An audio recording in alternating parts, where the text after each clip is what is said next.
Well, good evening, and thanks for joining us here on News 20 on GT, and I'm Randy Gardner. We've got a great show for you tonight. Coach G is our guest from Genesis Speed and Strength Dynamics Academy. Hard to say there, put those two words together. Glad you could join us. We appreciate your time.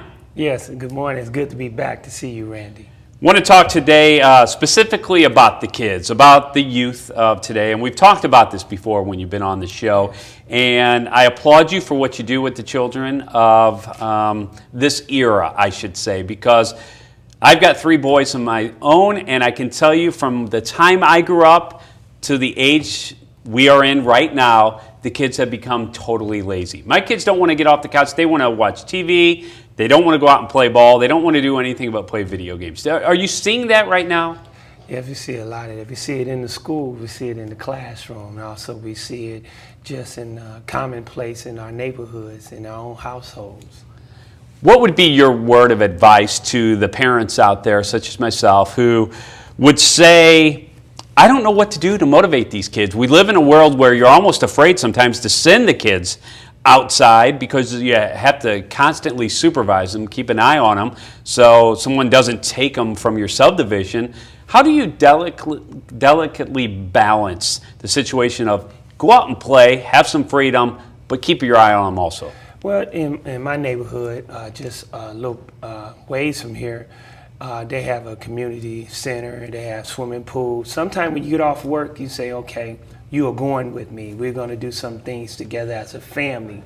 Put your cell phones down, put your video games down. It takes a walk. It ride these bikes that we have cobwebs and spider webs on. It gets out. Because when you in the household, you are the king and the queen of the household. So some of the things that kids don't really see that is good for them, sometimes you have to either, make them or encourage them to do so, because health and awareness is very important to do activities. Is it one of those avenues where it's almost walk the walk? If, as a parent, you're telling your child you need to get out and exercise, you need to eat right, but you're not doing it yourself, the kid's not going to learn. Right, you got to get out with them. I know you're tired when you get home from work, but being a parent and parenthood from the day they're born till they get out of your household, you have to do a lot of activities with them, because when they see you do it, they're going to encourage them, vice versa.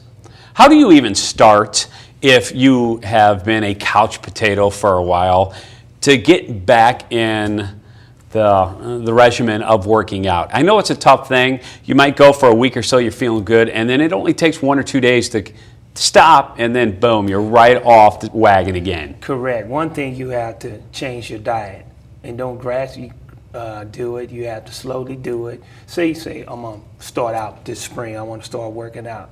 The day you said that, you need to start changing your diet, start doing some light exercises, things around the house, things you did in the gym, jumping jacks, sit-ups, push-ups. If you got a treadmill, take those clothes out. We usually hang things on to dry.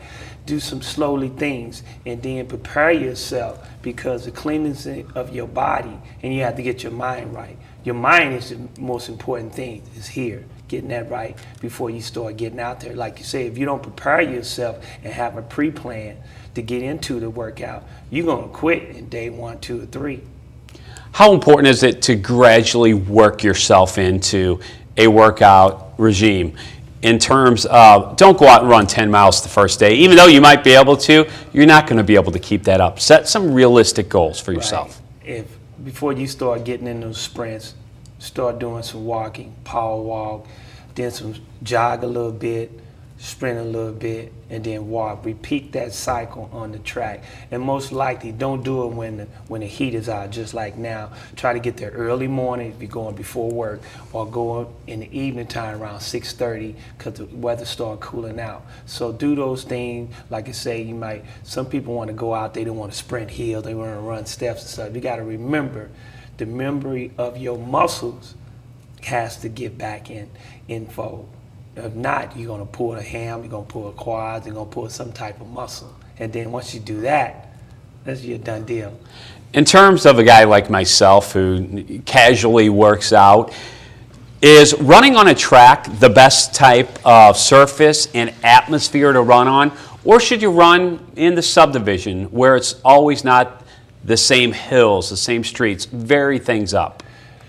Some people, it depends on on you. It depends on if you don't have some injuries like knee injuries that you had in the past or whatnot, because that can be devastating running on that concrete and that pavement. I suggest slowly start building up on the track first, or some people like running on the grass. That's good too, because that's less pounding and whatnot. Another good exercise is to start, if you want to take care of those injuries, is pool workout. I know you specialize in speed training, but I'm not that interested in being fast. I've never been fast, and I'm not going to be fast. You've seen me before. What I do, the 40 in about 10 seconds. Can you become faster? A guy like me, in my mid-40s, can I improve my time from maybe 10 seconds down to 9 seconds? With flexibility and strength work and speed training, yes, you can. You can bring your time down. Anyone can bring your time down. It depends on your technique, your form, your explosion in your drive phase going into the 40, your eating habits. Everything comes into your body form. Then all is mentally. I know we're jokingly talking about speed, getting a little more speed and stuff, but are there different styles, and can you learn to run differently as far as body mechanics? As far as the average individual watching the show tonight, like myself, who goes out for, run a couple of times a week, can you more effectively use your ability as you run? Arm movement, leg movement, body posture as you work out. Yeah, mechanics is very important in anything in baseball, your swing and everything. The proper mechanic is essence in anything, especially in the training. Like at track practice, I get on the young ladies, the young men on arm movement, arm placement, knee going up instead of having the knee going back. Power here, you want to be power in front. You want to have arms here, pushing motion. You have to have your knees up to give your dorsiflex to hit the track and come back up real quick, grabbing the track and pulling you forward. Now that's for sprinting, but what about just regular jogging? The same kind of style? Even because you jogging. might look goofy running down the street jogging Right. in Even a sprint jogging, form. when you jog, you got your arms low. But anyway, your posture and your head movement, your breathing technique is very important. And then your foot placement on the canvas and stuff. You got to get a rhythm. When you jog, it's all about rhythm. Some people you see have better rhythm, better form than others, but it's all about rhythm, breathing technique, also your gear you wear. Okay, your shoes, because some people they jog a lot and they run, they put in miles. Your shoes wear and tear. Okay, if you one of those average runners that you see outside, they probably get a new pair of shoes at least twice every 6 months, or some even more than that. So depends on the make and how the shoe is made. I've always heard to maybe change up shoes sporadically, wear one for a couple of weeks, wear another one, so your foot doesn't get in a certain feel. Is that good for you? Yeah, that shoe is going to wear out, because you remember it's on a pavement just like car tires. You have to, you rotate the tire up, the good threads, and same thing. You can look at your shoe and see it's wear and tear. Then also it's the inner core of that shoe, where it's made of and whatnot. I found the best shoe I like running. Now remember, don't name any brands.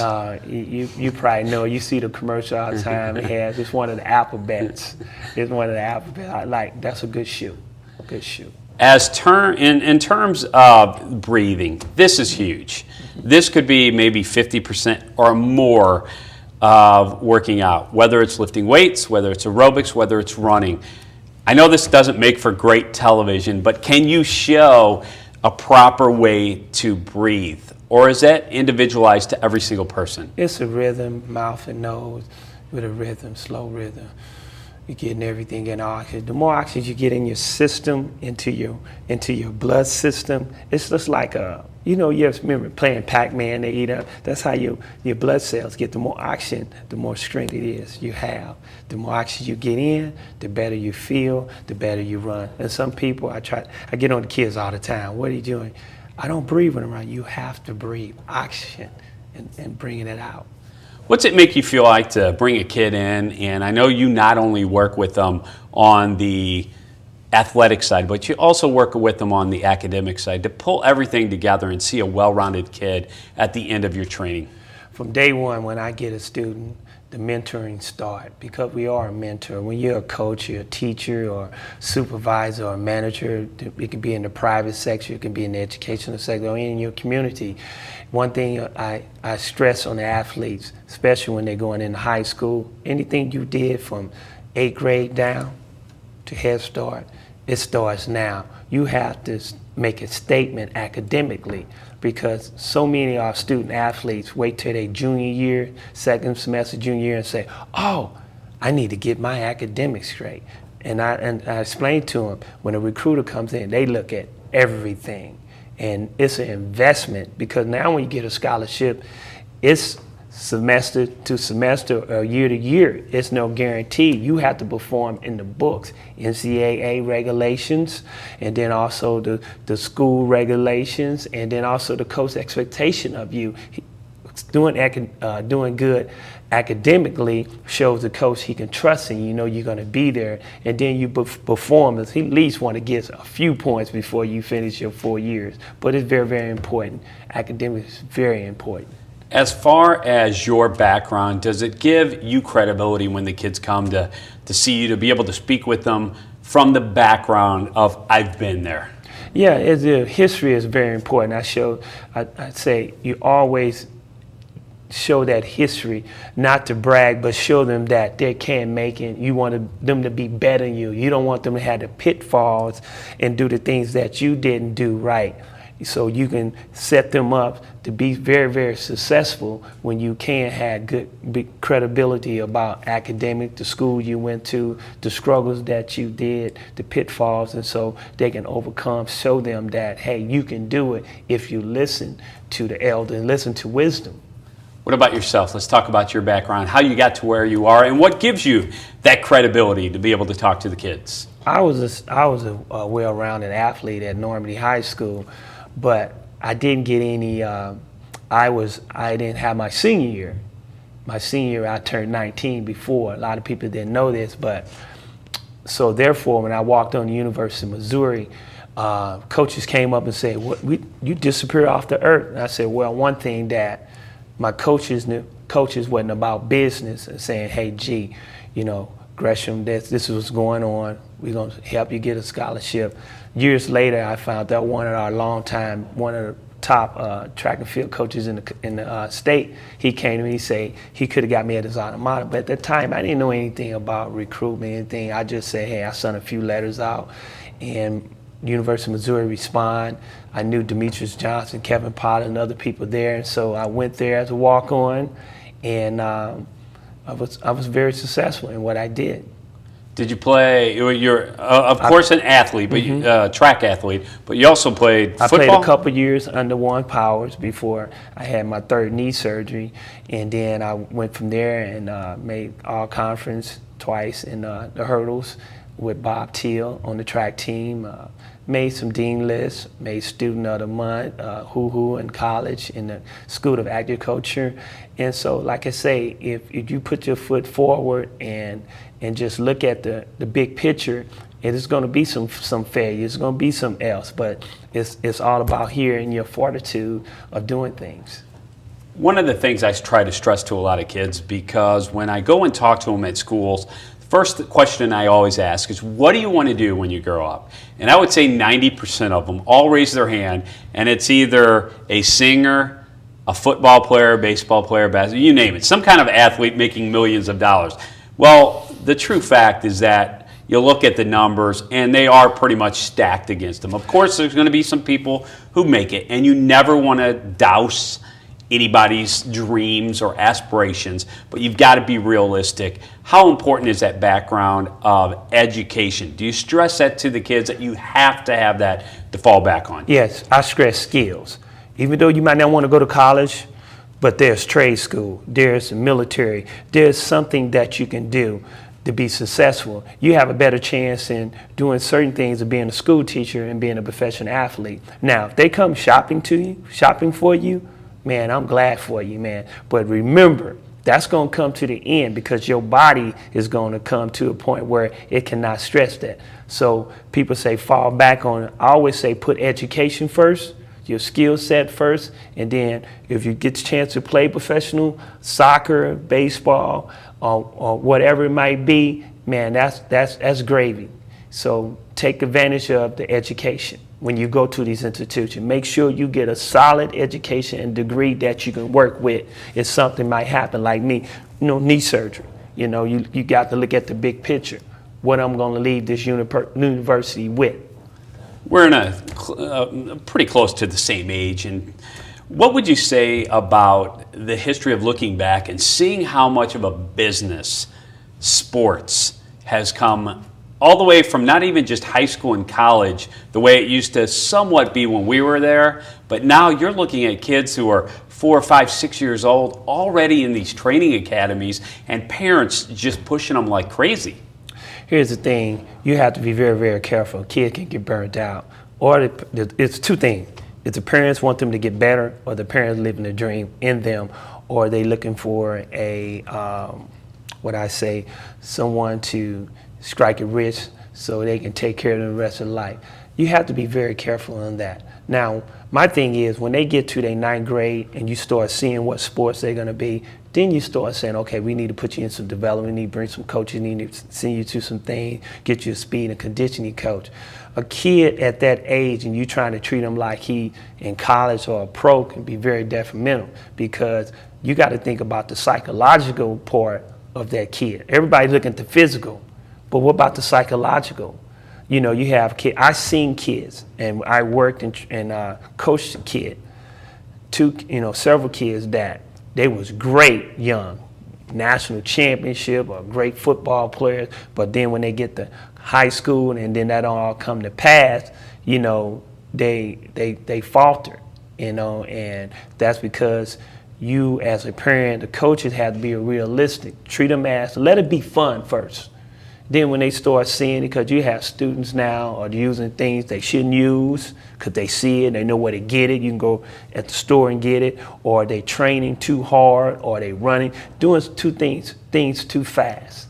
Let them grow into the sport. Let them grow into it within themselves.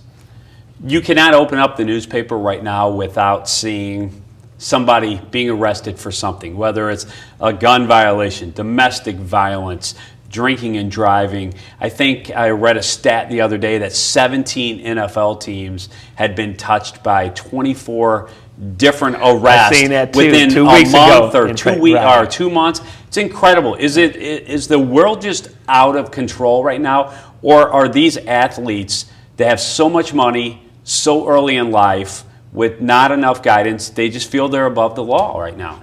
I think it's before they got the money. You have to look at a student, because you got to remember they're human. They're young, adolescent. It's just been who your crew is. They always talk about they peep, they crew, trying to develop my brand. If I had a son, I have a son, he's at Division III, and he's a heck of a ball player. He chose to go there because in high school he had 3 different coaches in 4 years. So if he do go and make, say, big time, you have to make sure he has people around him going to set him straight. What the word said in the Bible said, cut you. Be able to say, hey, no, you're not doing this. It's not about your money. It's about your well-being. You are a representative of a billion-dollar corporation, the NBA, the NFL. And if you get people that's on their same level that does stupid stuff, they gonna do stupid stuff. And then, like you say, when they get that money, they feel themselves invisible. They can do things, say things, wear things, do anything in public, in which they can't. You have to have that mentor.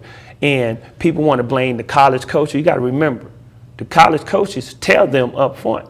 But when you do something, because I did a couple stupid things in college, you make a decision. You know right from wrong. You make a decision. When they bring you in university, they have rules. You sit there with all the new freshmen coming in, and they tell you the do's and don'ts. Now, you're going to have some that's going to sit there and be slick and, going to do the things that they did where they school or in their neighborhood. So when they make that mistake, the course of athletes is going to be blown because it's athletic. It's at a university. It's at a prominent high school. It's a prominent athlete, female or male. So our thing is to make sure that they understand it's not about them. It's about everybody. It's about the team. It's about your coaches who came and got you. It's about your parents. You got to let them look at that, and we make mistakes. We were hoping that the ones that do make mistakes, that they get help. And I'm talking about real help, to sit down and say, man, this is serious, especially gun carrying. We already seen this with one of the NFL players. That's devastating.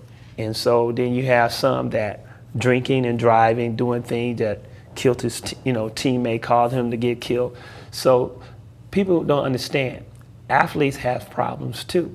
If you take away the uniform, take away the school name, take away the money, they do have problems. They need people who will listen and will give them the opportunity and the outlet to help themselves, instead of just saying, oh man, they're gonna be all right. No, they're not gonna be all right.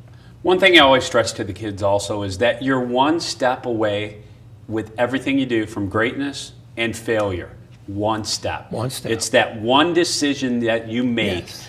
turning left or right at the fork in the road for anything can be the difference of success or Yes, failure. sir. Yes, sir. Who you hang out with, when you get in the car and drive. Where you It's go. Who you meet, how you conduct yourself sir. when someone Yes. talks to you. You don't know that one person could be the owner of a professional football franchise, and you don't know it. They're dressed in street clothes. You make a great presentation, boom, you get an invite. You just don't know. I always say, have your A game. Always be on your A game in your behavior. What you do at home, you got to be careful what you do outside. I always say, if you're going to party hard, especially an athlete got that money, man, you got a big old house. Party at your house and stay at your house. Don't, I know they want to front because, I like Edward. He tell you, when they go to the opponent, he say, get you one girl, one wife. Get you one car, one house. He say, save your money. If it's 12 o'clock and you still out the club, you're going to get in trouble. And you see it, what they did in the NFL and did collected the data, you're right. Because people see you with money, they going to come in and share whatever they are selling. And it can be the wrong thing they selling. And when you look at the effects, whether these players in any avenue, whether you're in high school, college, or professional sports, you are a role model to the kids. To everyone who's watching you, hears these news stories. I can't turn on the a sports show at night to sit with my children and maybe watch the highlights or the scores to see who won a game, or let my kids see some of the fantastic plays that happened in some of the games during the day, because the first couple of minutes they're talking about all the bad things that everybody has done throughout the day or throughout the week. I have to change the channel. I don't want my kids influenced by that. Right. Media is so right. They can come right on the phone and see everything, like you say, everything of the bad, because you have to look at it. There's a lot of good athletes out there do great things in the community. They buy the high school, they build facilities, they do programs, they do camps, they feed the needy in any given day. But you know what? It's unfortunate that we Right. only hear that. the negative stuff. We don't hear any of the great negative stuff things that most of the guys it sells do. news. It sells news. Everybody want to say, oh, he did what? They want to see what's going on. There's right now 6 NFL players, several NBA players, and then last month there was a baseball player receiving a package he shouldn't have received. It sells paper, it sells news. It gets you to look at ESPN. And the kids look at that. You are a role model. You have to be. I know people say, one of my favorite NBA players say he's not a role model. In a sense, it's put upon you. Everything you do is under a microscope, and you have to be careful. And I remember a teacher told me, he said, "Look, you're gonna be a teacher." My instructor in college, University of Missouri. He said, if you go out and drink a beer or anything, make sure you go on the next 2 towns over, because when people see you doing certain things, they get a perception real quick, and the word gets around that you blah, blah, blah. And Rich, you're not. I just had one little, but he said you have to be careful because you are in a big responsibility position, and athletes are. Everything they do is looked upon. And so we don't care about Charlie over there that had a DWI, or Charlie over there had a gun, or whatever he did there. You're an athlete in this big business, a big corporation. It's billions of dollars. So as we kind of pull everything together here, we've talked about the gamut of things today. Unfortunately, like everything else, it always goes to the negative side when you start talking about sports and being someone for somebody to look up to. Your advice to the kids out there, and maybe the parents that are watching tonight, about what do you do now? You see all this negative stuff. How do you reel your kid back in and make the focus on them and a family relationship, and make the idols, the people you look up to, your parents, people that you love, your grandparents? Yeah, your parents is your first cheerleader. They're going to be there when everything is bad and everything good, and particularly your mother. You had a 9-month relationship with her, and parents need to get with their kids and say, sit down, let's talk about these issues. So, so-and-so, your top guy that you like got in trouble. How do you feel about that? Do you hate him now? Do you like him or whatnot? Do you feel that he needs another chance? Do you feel that he made a mistake? Could this mistake be corrected? Because we all have role models. Our parents make mistakes. And so, but you still love them, and they come and explain to, baby, this is what I did wrong, I'm sorry, I'm going to work on it. You might have a parent that's an alcoholic or being dependent on some type of drug or whatnot. The kids are always watching. And the kids watching, same thing there. You have to explain situations, say, we are human. I like how you look at him doing his achievement and stuff, but we are human. Don't put all your faith in man. Because we will make mistakes. We're going to make mistakes. How do we recover from that? How you are serious about saying, I'm not going to make it anyway, I'm getting help. You have to explain that to the fans and those young people. Because those young people, like, they getting up, they buy the most gear. And so you have to be very careful. Coach, what can we expect out of you the next 3, 6, 9 months? What's going on in your life? Man, the Lord is good. I'm working on indoor facility for youth training and for the communities. It's awesome, and it's going to, pray the Lord, it's going to be in this area. It's going to go forth. I got, it's exciting. Terrell Washington, that played with the Texans, that went to Hazelwood Central, he's partnering with me. We putting a nice thing together, because there's no indoor youth facility around here big enough, or even when it gets cold, it's locked down for the community to come in, walk the track and do things. The weight room is going to be also designed for wheelchair-bound athletes and stuff. So very exciting, and those some of the things. I'm heading to Raleigh, Carolina, to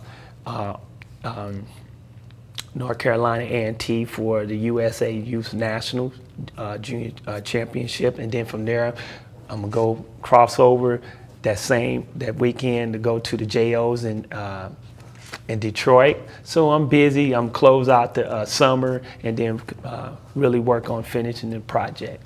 Well, sounds good. We appreciate your time, as always, Coach. And as we leave, we've got about 30 seconds here. What would you say to the youth out there about academically and athletically keeping your mind sharp and being in the game? First of all, stay humble, stay up on your academics, utilize your tutoring, hone your skill, but also stay humble, and also stay in tune with places not to go to stay out of trouble. Coach, we appreciate your time. As always, Coach G from Genesis Speed and Strength Dynamics. Thanks for joining us here tonight on the show. We hope you enjoyed it. Remember, sit down with your kids and have that talk. It can be something that can definitely change your life and their life for the better. Thanks for joining us. We'll see you tomorrow night right here, News 20 on GTN. Have a good evening.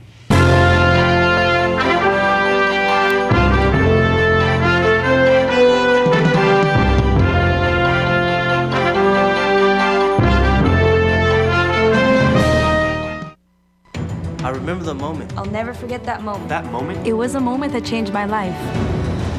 I'd been training with my team for months, and now we had been called up for the first time. The real deal. Wildfires were getting dangerously close to homes. At that moment, I got my first taste of just how important the Guard is to my community.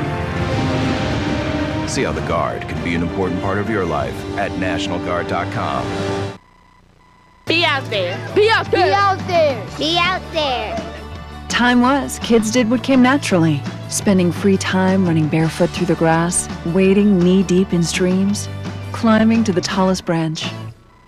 But today, American kids are more likely found texting, watching TV, or gazing at a computer screen. They spend more than 7 hours in front of electronic media. Something essential has been lost: childhood's connection to the natural world. That's why National Wildlife Federation created the Be Out There movement. Kids move indoors causes a host of problems, from obesity to ADHD. But outdoor play can go a long way to improving kids' health, body, mind, and spirit. It helps them stay fit, enhances creativity and attention spans, and could even make them better students. Do your part. Be a part of Be Out There. There's a reason why they call it the great outdoors. Learn more at beoutthere.org. Be out there! Our day starts very early. We never know exactly when we'll have a full house, but whatever comes up, travel arrangements, birthdays, homecomings, emails back home, we'll do our very best to see they get what they need. It's the very least we can do, considering what they do for us. If you want to make a difference in the life of someone serving our country, if you really want to make a difference, the USO is how it's done. Find out more at USO.org. The USO, until everyone comes home. When Americans volunteer to serve their country promises to take care of them when they come home. For a paralyzed veteran, day-to-day living is a major challenge. Paralyzed Veterans of America works to make sure our veterans get all the benefits they were promised from the country they proudly served. A spinal cord injury is an injury for life. And at Paralyzed Veterans, we are their partners for life. Thank you for helping us help America's veterans. Thank you. Our day starts very early. We never know exactly when we'll have a full house, but whatever comes up, travel arrangements, birthdays, homecomings, emails back home, we'll do our very best to see they get what they need. It's the very least we can do, considering what they do for us. If you want to make a difference in the life of someone serving our country, if you really want to make a difference, the USO is how it's done. Find out more at USO.org. The USO, until everyone comes home.